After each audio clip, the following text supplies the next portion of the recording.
Oi pessoal, tudo bem? Pessoal, eu estou fazendo esse vídeo aqui para ajudar vocês na revisão de matemática do quarto bimestre, certo? Então é assim, vamos começar a falar sobre dízimo, né? E dar alguns exemplos, né? Para tentar ajudar vocês aí na prova. Não deixando de estudar o que está no conteúdo da apostila. Tá bom?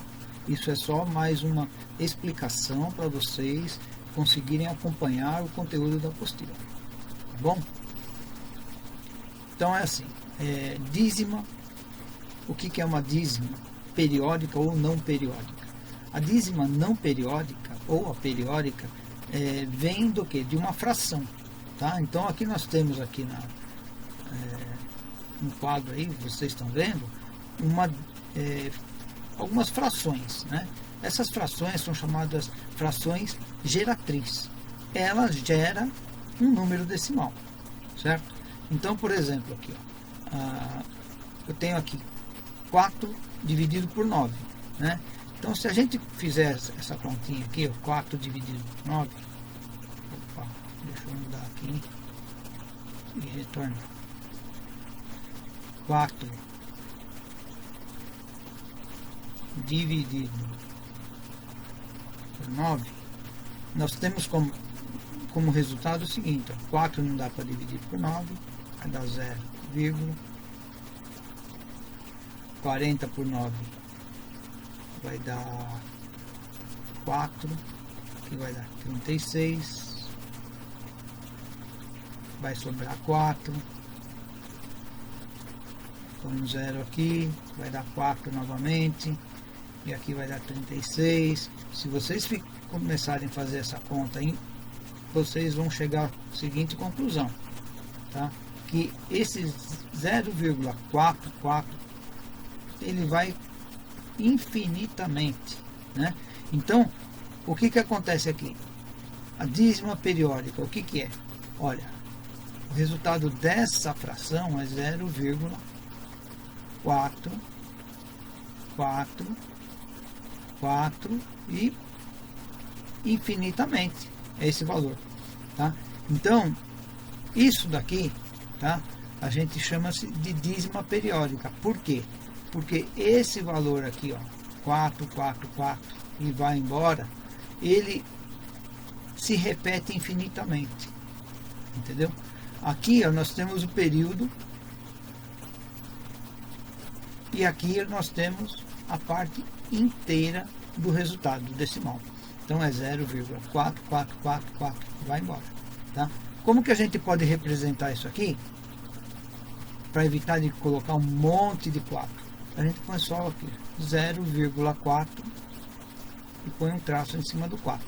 Esse traço ele vai indicar que o 4 é infinito, certo?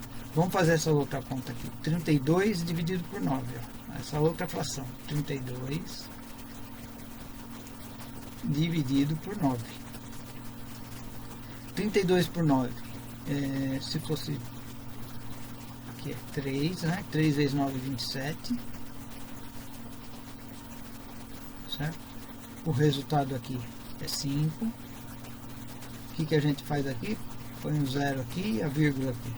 50 por 9 vai dar 5, vai dar 45, subtraindo, vai dar 5, não vai, 5 por 9 não dá, vai por 0 de novo, 5, e aqui vai embora, entendeu? O que acontece aqui? O resultado dessa fração aqui, 32 dividido por 9, é 3,5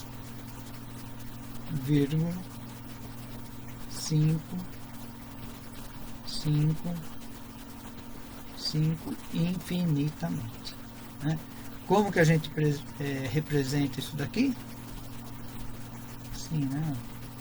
3,5, que é o período, né? E o tracinho em cima.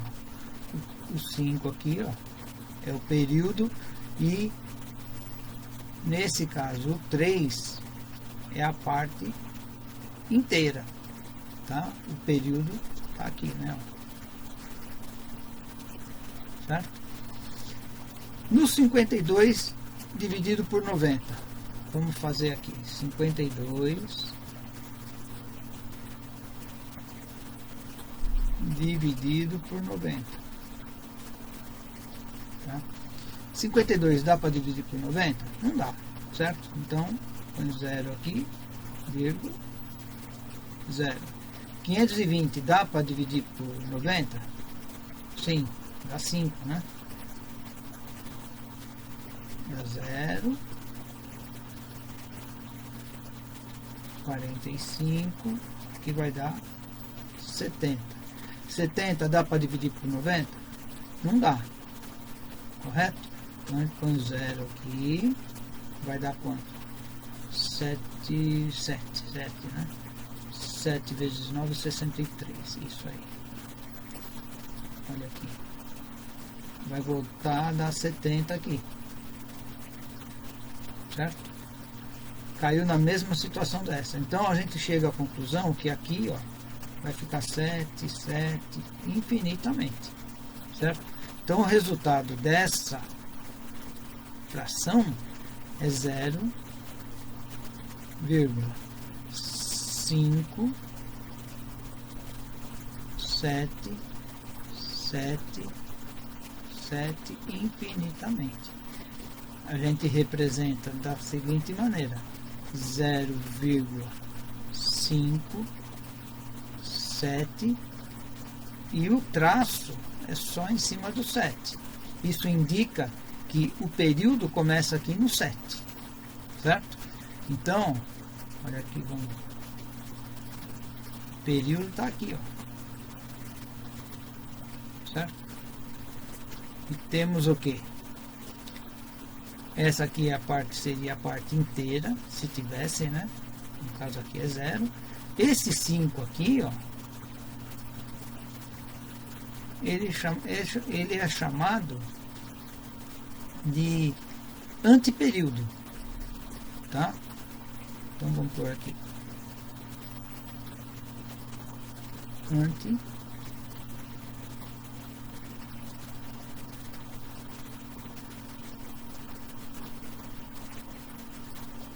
período, tá bom? Então nós temos aqui um resumo na parte de baixo aqui, onde tudo isso que foi explanado na parte de cima aí, a gente vê, né? Eu não cheguei a falar, né? Mas aqui, ó, quando você tem esse antiperíodo, tá? Ele é uma dízima periódica composta, é o que está marcando aqui, tá? Ó, então, dízima periódica composta, você tem um intruso aqui, certo? Aqui é 2 algarismos, podia ser 2, 3, para depois começar o período, mas esses, no caso daqui do 54, ele é não periódico, e pelo fato de ter esses 2 intrusos aqui, ela é chamada dízima periódica composta. Nesse caso aqui, ó, é uma dízima periódica composta, e o intruso aqui, o antiperíodo, é só o 5. Na simples, a gente, após a vírgula, já começa o período. Aqui, ó, nesse caso de cima, o 0,444 é uma dízima periódica simples. Nesse aqui, 3,555 é uma dízima periódica simples também. E esse aqui não. Esse aqui é uma dízima periódica composta, porque existe um intruso aqui que é chamado antiperíodo ou não periódico, no caso. Tá bom, pessoal? Vamos na sequência aí, vamos passar outro conteúdo para vocês.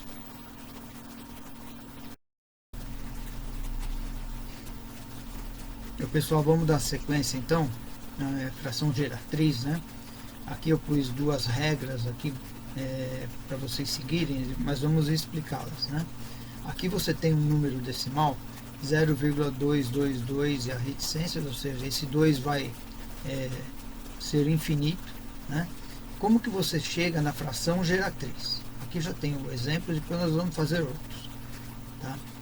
0,222. Primeira coisa que você tem que fazer é analisar onde começa o número decimal e onde que vai aparecer o primeiro número, né, da dízima. Então aqui é 0,2. O resto vai seguir, né? 2, 2, 2. Então esquece, certo? Bom, então o que acontece? Esse 2 aqui, que é o primeiro número da dízima, ele vem para cá, ó. Ele vem aqui, certo? Menos, qual é a parte inteira desse decimal? A parte inteira desse decimal é 0. Então você vai fazer o 2 menos o 0. Esse 0, né, ele vem aqui, ó, que é a parte inteira do decimal. Tá? 2 menos 0. Dividido.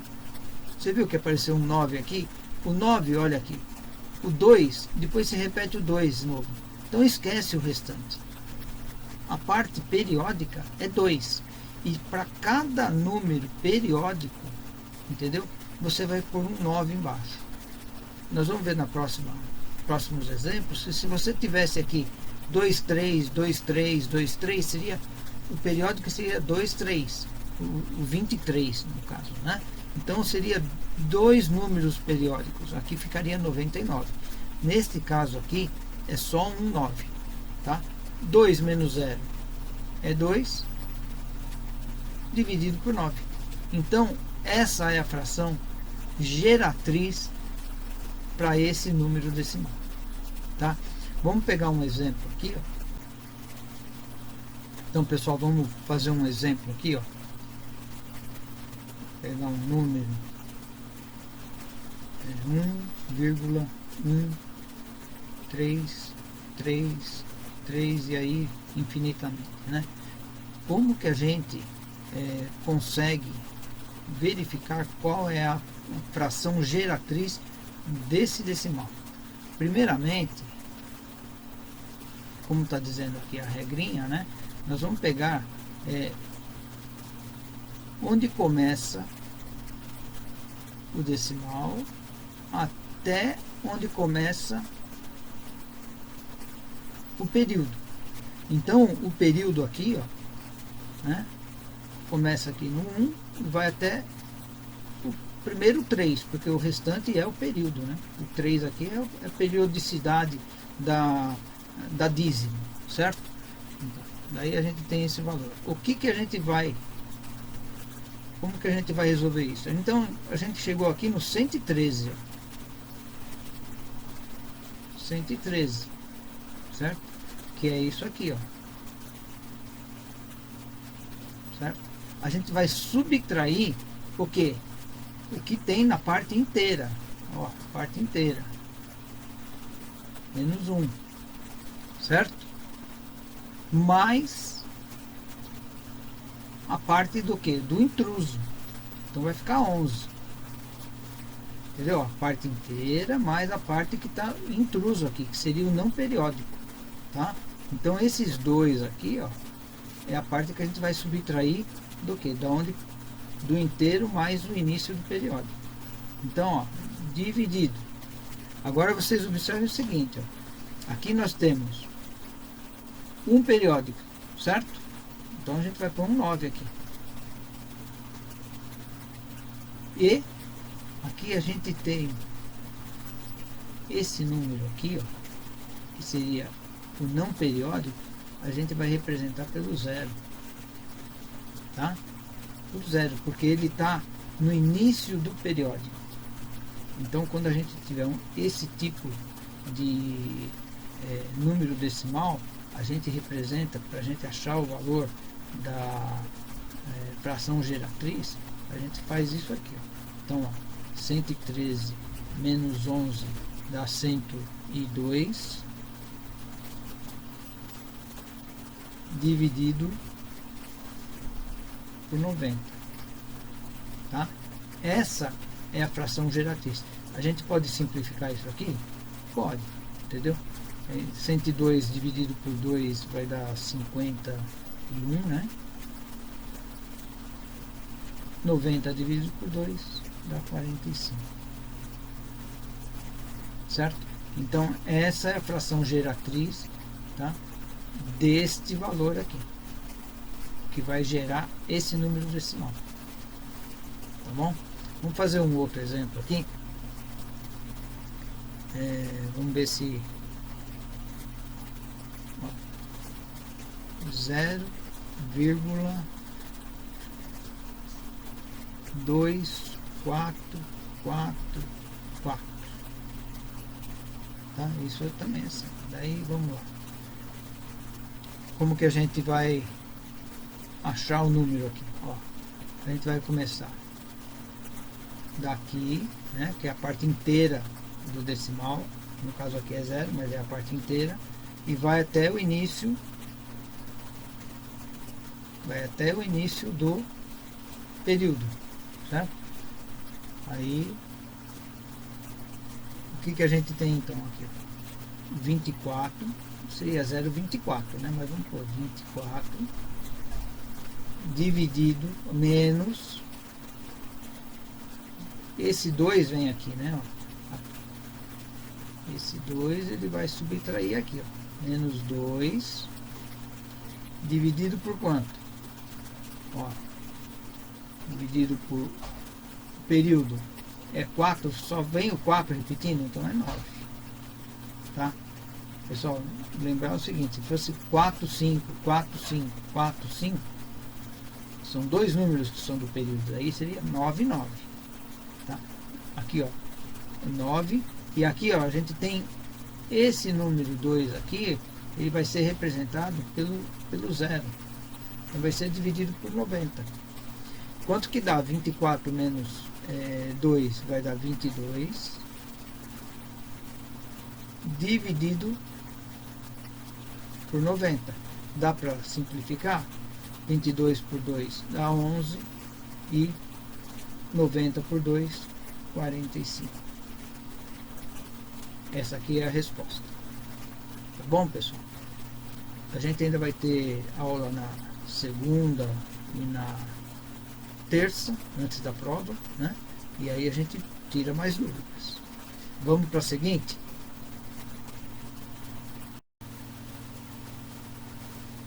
Então, na sequência, pessoal, nós vamos falar sobre a fração geratriz, a regra da equação do primeiro grau. O que é a equação do primeiro grau? Tá? A equação do primeiro grau, a gente tem sempre de ter uma incógnita, que a gente vai chamar de x aqui, tá bom? É uma característica, né, da equação do primeiro grau, uma incógnita, tá? Então, o que a gente vai fazer aqui, ó? Nesse número decimal 1,1333, eu estou usando os mesmos exemplos anteriores para a gente comparar, né, o resultado de um com o outro. A gente vai igualar isso a x, tá? Então, ó, x é igual a 1,1333. Fizemos essa igualdade, tá? Segunda coisa que temos de fazer, vamos fazer o cálculo aqui, multiplicar esse valor aqui, ó, por 10.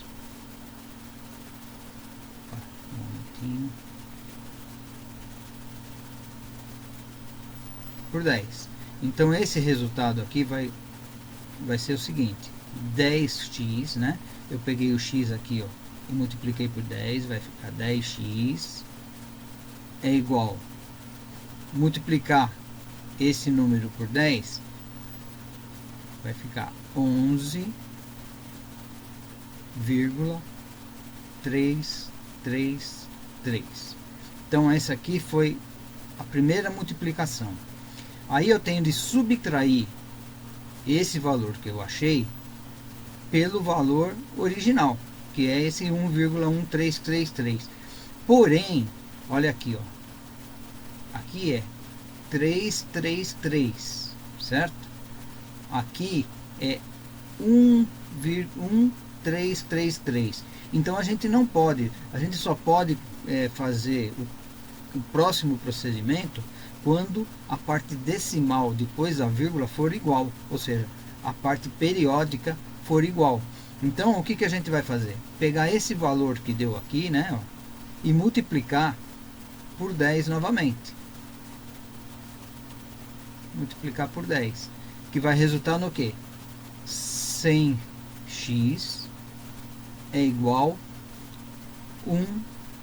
113, né? 113,333. Com isso, o que, que a gente fez? Ó, esse valor aqui ficou igual a esse valor aqui, certo? Agora a gente vai fazer o que? Uma subtração desse valor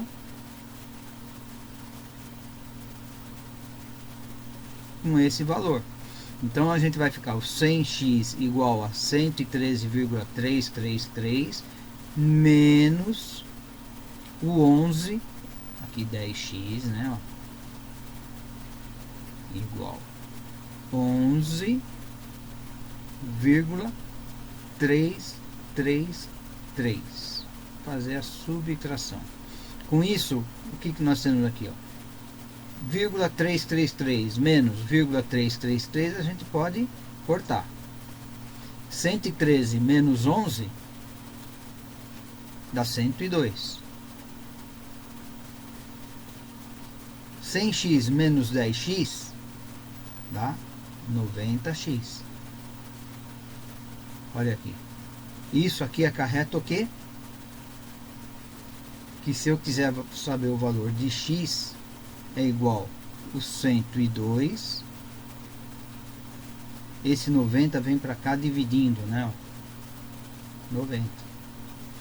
Isso aqui vai dar, se a gente já achou o valor aqui, né? Se a gente simplificar, né? Ó, vai dar o 51 por 45. Certo? Essa é a fração geratriz usando o método da equação do primeiro grau. Vamos fazer esse outro de baixo aqui. Vamos multiplicar primeiro, igualar, né? Esse valor aqui, ó, o x vai ser igual a 0,2444, certo? Como que a gente vai resolver isso aqui? Multiplicar por 10. Primeira coisa, né? Na verdade, segunda. A primeira a gente tem que igualar para a gente ter uma incógnita aqui, né? Isso aqui vai acarretar o quê? 10x é igual a 2,444. Dá para subtrair esse desse aqui? Não dá, porque aqui tem um intruso aqui, né? Certo? Então a gente só pode deixar a parte periódica. Então a gente vai pegar isso aqui e multiplicar por 10 de novo, ó, vezes 10 novamente. Que vai dar o quê? 100x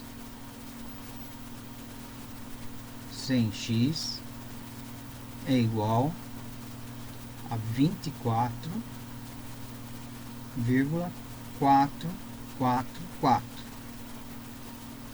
Certo? Agora podemos, né? Ó, 24 está aqui a parte inteira, né? E aqui tem a parte decimal 444. E aqui 444. Então a gente subtrai o 10x é igual a 2,444. A gente pode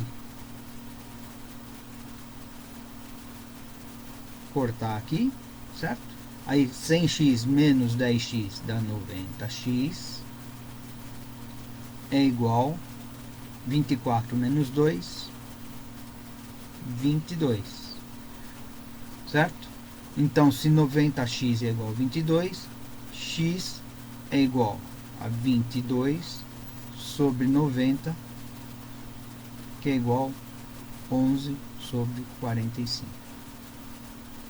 Certo? Aqui então ficaria 11 sobre 45. E aqui ficaria 51 sobre 45. Tá, pessoal? Então, bem simples, né? É só saber multiplicar por 10 e fazer uma conta de subtração. Tá bom? Vamos para a próxima?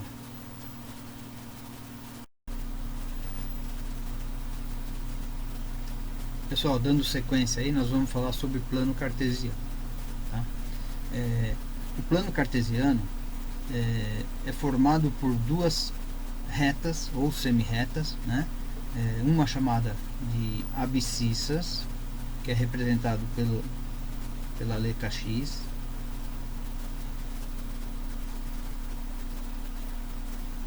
abscissas, e a outra, que é representada pela letra Y, as ordenadas.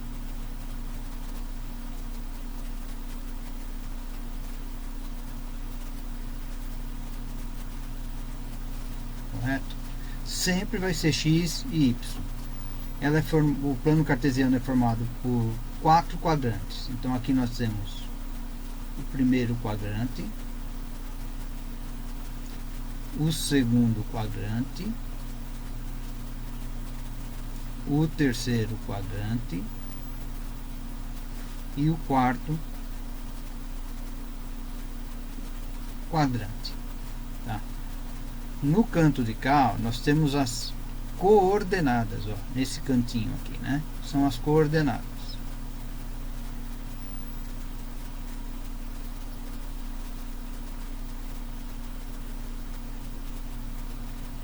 A partir das coordenadas, a gente consegue traçar retas ou semi-retas dentro do plano cartesiano. Então aqui, ó, o exemplo da letra A aqui, ó, ponto A, está no 4,4. Esse aqui, ó, sempre vai ser o X. O primeiro que aparece entre parênteses sempre vai ser o X. E o segundo, o Y. Então, ó, 4,4.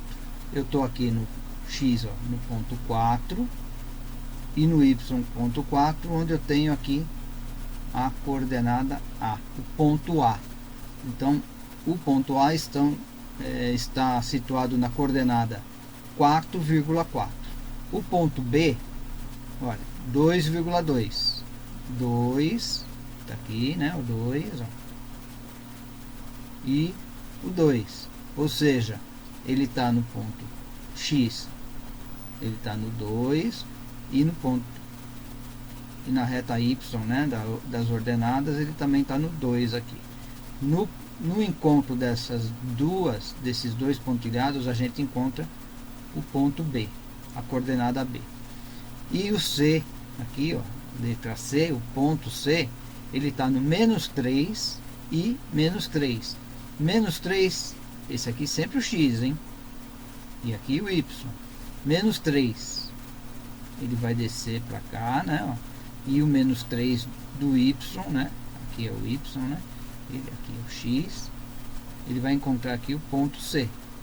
Através disso a gente traça aqui uma linha, né?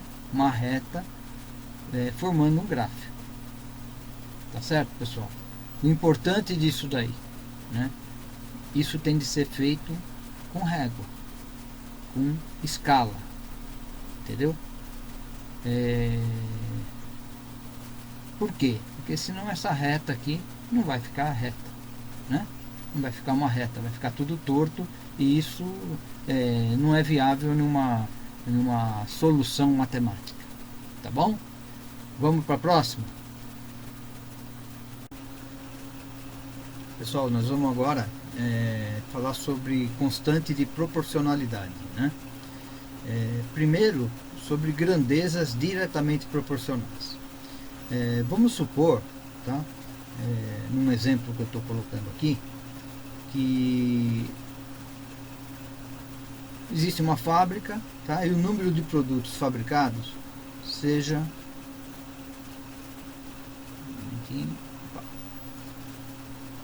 5 produtos por mês, tá? Para a fabricação desses 5 produtos precisa de um funcionário, mas o dono da fábrica resolveu duplicar essa quantidade de produtos, né? Então duplicar, a gente multiplica por 2. Isso aqui resulta 10 produtos, tá? Para ele duplicar, ele vai precisar fazer o quê? Duplicar também o número de funcionários, certo? Então, 1 vezes 2, 2 funcionários. Aí, depois de um tempo, ele resolve quadriplicar o valor, né, a quantidade de produtos. Então, o que ele vai fazer? Ele vai pegar, multiplicar a quantidade que era de 10 produtos vezes 4, e ele vai ter 40 produtos. Mas para isso ele vai ter de quadriplicar também a quantidade de funcionários. Então a gente vai ter o quê? 8 funcionários. Se vocês observarem aqui, ó, a razão, né? A razão é divisão, pessoal. A razão entre os 5 produtos e 1 funcionário, 10 produtos, 2 funcionários, 40 produtos e 8 funcionários, olha, aqui vai dar 5, aqui vai dar 5 e aqui vai dar 5. Então, a razão entre a produção inicial e a produção final sempre vai ser 5. Então, acabou virando o quê? Uma constante. Essa constante é representada pela letra K. Então, seria assim, sempre a razão entre, no caso aqui, os produtos fabricados e a quantidade de pessoas, de funcionários que trabalham nesses produtos, é sempre, a constante aqui é sempre 5. Certo? Tá bom. Agora nós vamos falar sobre grandezas inversamente proporcionais.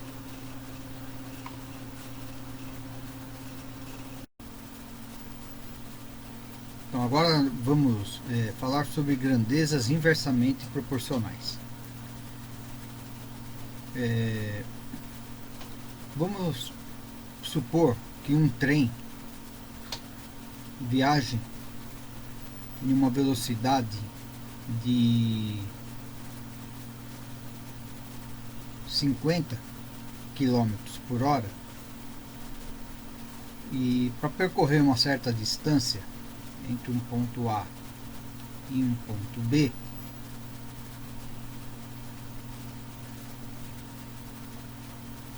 certo? Ele demore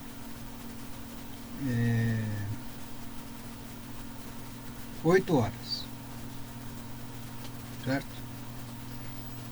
Aí ele aumenta essa velocidade, certo? Em 2 vezes, ou seja, ele multiplica a velocidade dele em 2 vezes e passa a percorrer a mesma distância entre A e B, certo? Com uma velocidade de 100 km por hora. Aí ele pega e duplica novamente a velocidade, certo?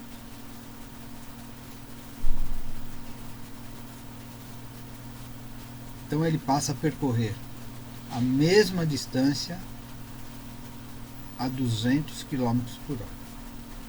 Agora, a gente verifica o que? Se ele estava com uma velocidade de 50 km, percorria em 8 horas, ele aumentou para 100 km por hora. O que vai acontecer? A velocidade aumentou, mas o tempo de percurso entre A e B diminui. Então, se aqui multiplicou por 2, aqui ele vai o que? Dividir por 2. Ou seja, o tempo que vai demorar, 8 dividido por 2, vai ser agora de 4 horas. correto? E aqui, quando ele multiplicou de novo por 2 a velocidade e passou a ser 200 km por hora, o tempo, por ser a mesma distância, tá? Ele vai novamente dividir por 2. Então, o tempo vai dividir por 2, vai ficar em 2 horas. Ou seja, aqui ele aumentou a velocidade, certo? Aqui aumentou a velocidade e aqui o tempo ele acabou diminuindo. Isso é uma proporção inversa, tá? E como que a gente calcula e verifica essa proporção inversa? Se você na grandeza diretamente proporcional, a gente dividia, né? A gente fazia a razão entre uma grandeza e a outra, tá? Pessoal, lembrando que velocidade é a grandeza e o tempo é a outra grandeza. Isso é importante, né? Identificar quais são as grandezas. Então, o que que acontece aqui?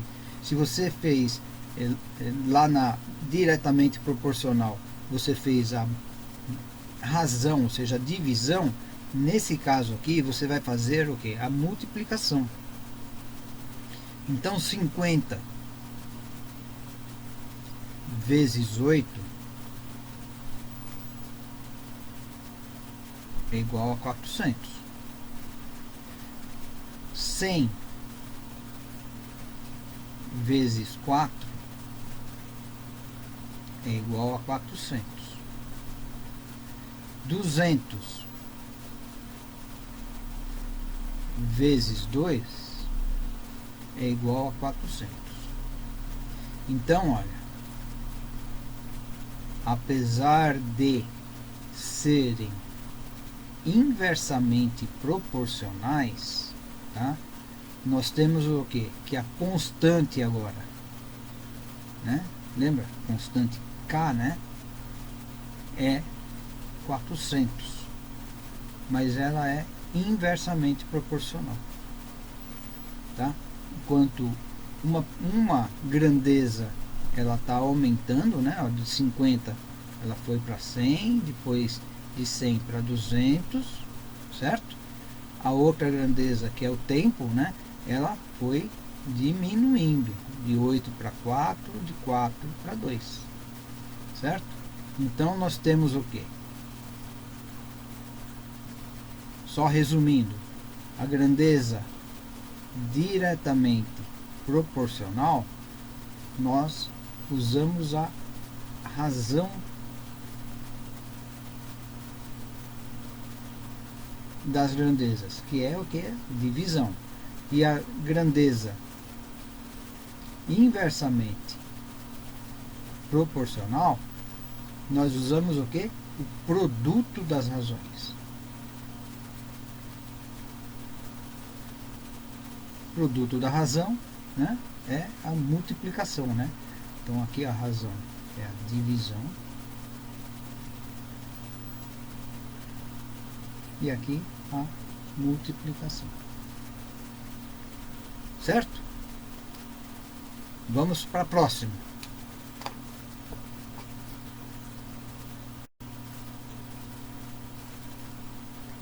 Pessoal, agora nós vamos falar das figuras geométricas espaciais, né? Qual a diferença de figura geométrica espacial e figura geométrica plana? Vamos pegar o exemplo aqui do cubo, né? O cubo ele é representado por um quadrado, né? Certo? Então quando a gente vê um cubo, a gente vê a representação como se fosse um quadrado, né?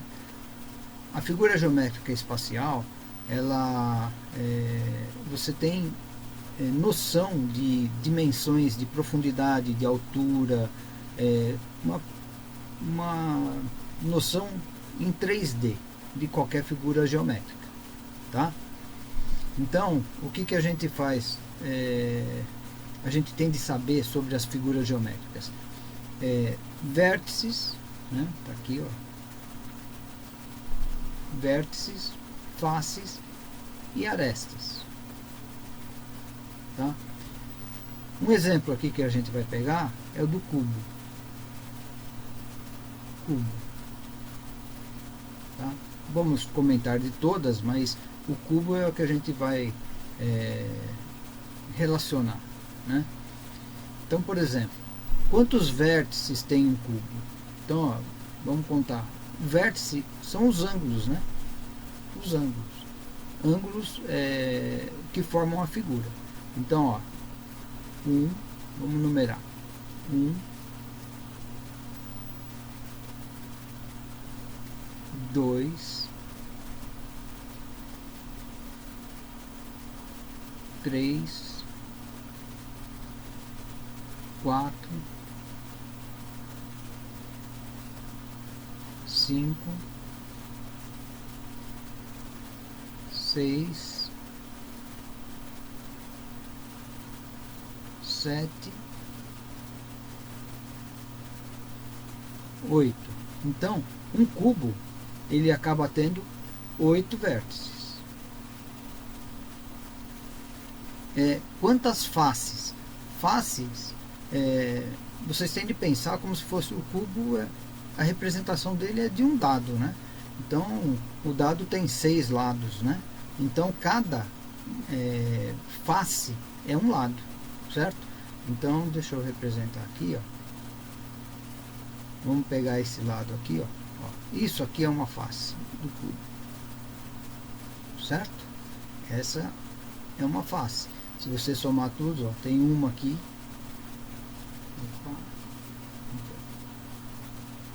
Uma, ó, tem a profundidade lá, a parte de trás, 2, a parte da frente, 3, 4, essa lateral, 5 e a parte de baixo aqui, 6. Então, possui 6 faces. E arestas, pessoal?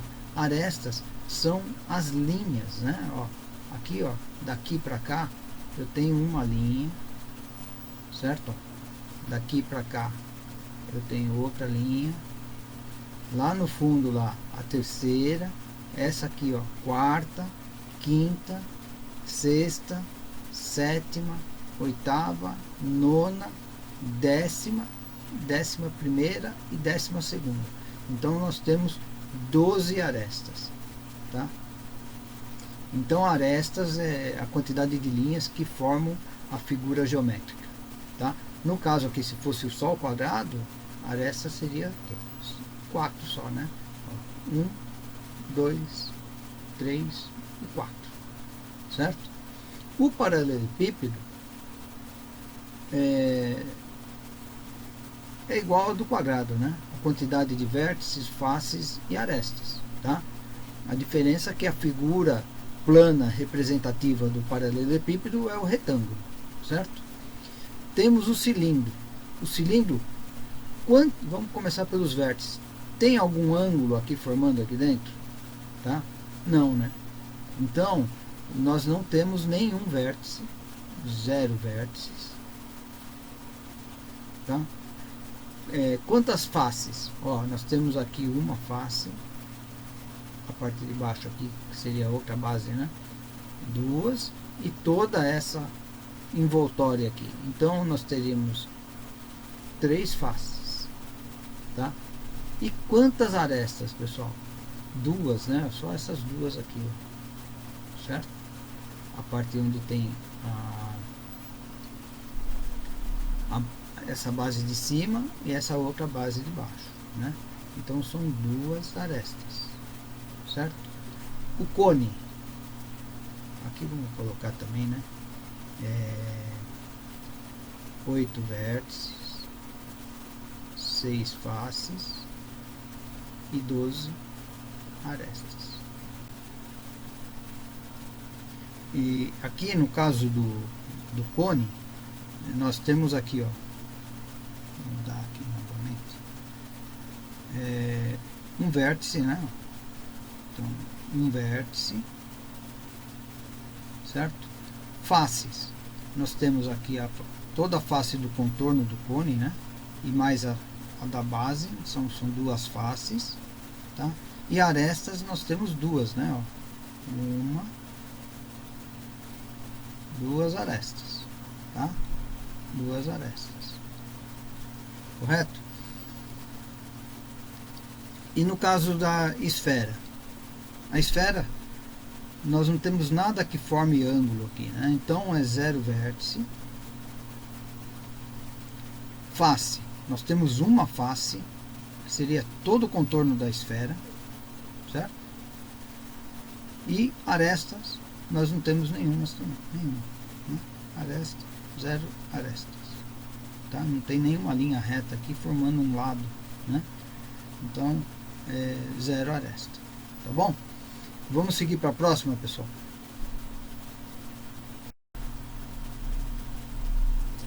Pessoal, finalizando aí o vídeo, nós vamos falar um pouquinho sobre volumes, né? Então aqui nós temos o volume, o cálculo, né? A fórmula para calcular o volume da esfera, tá? Da esfera, do cone, do cilindro, do cubo e da pirâmide, tá? Lembrando que muitos aparecem o que? Principalmente quando tem forma circular, certo? Aparecem o pi, né? O pi aqui, ó, apareceu aqui, certo? O que é isso daí? O pi nada mais é, se você olhar nessa figura aqui, ó, tá? Você vai pegar o diâmetro, né? O que é o diâmetro? Se você tem uma circunferência, pegar de um ponto a outra extremidade, você tem o diâmetro dessa circunferência. Se você cortar ela aqui assim, ó, e esticar essa linha, né, você acaba tendo 3 vezes, tá? O valor do diâmetro mais um pouquinho, tá? Se você estica uma vez, estica duas, então dá 3 vezes mais um pouquinho. Esse é o valor de π, né? Π é uma letra grega, né? Foi atribuída a essa medida de circunferência, tá? E ela é usada para todo cálculo onde você tem áreas circulares, certo? Para a gente calcular a área de um círculo ou de uma circunferência, a área tá aqui, ó, é igual ao π, né? O valor de π, que a gente usa esse valor aqui, tá? De 3,14. Ele é uma dízima não periódica, porque esse número vai infinito, né? Ele é uma dízima não periódica, vezes o raio da circunferência ou do círculo ao quadrado. O que é o raio? O raio é exatamente o diâmetro, ele está aqui, ó, de lado a lado, né? Ó. Vou fazer uma linha aqui, ó. Esse aqui é o diâmetro. O raio é a metade, é do centro até a extremidade, certo? Então multiplica ao quadrado vezes o valor de π, você tem a área do círculo. Então todo lugar que tem essa circunferência, no cilindro, na esfera, no cone, certo? Você tem de utilizar o π como referência, tá? Para cálculo da área, tá certo? Eu acredito que fechamos aí todo o conteúdo, né? E ainda vamos ter, como eu falei, 2 aulas ainda antes da prova, né? Para a gente tirar dúvidas, tá? E lembrando, não é só o conteúdo do vídeo. O vídeo foi um resumo, né, do conteúdo que vocês têm de estudar para a prova. Evidentemente, vocês têm que pegar a apostila, né, e refazer os exercícios, as tarefas, para se fixarem mais para fazer a prova. Tá bom? Bons estudos e a gente se vê na próxima semana.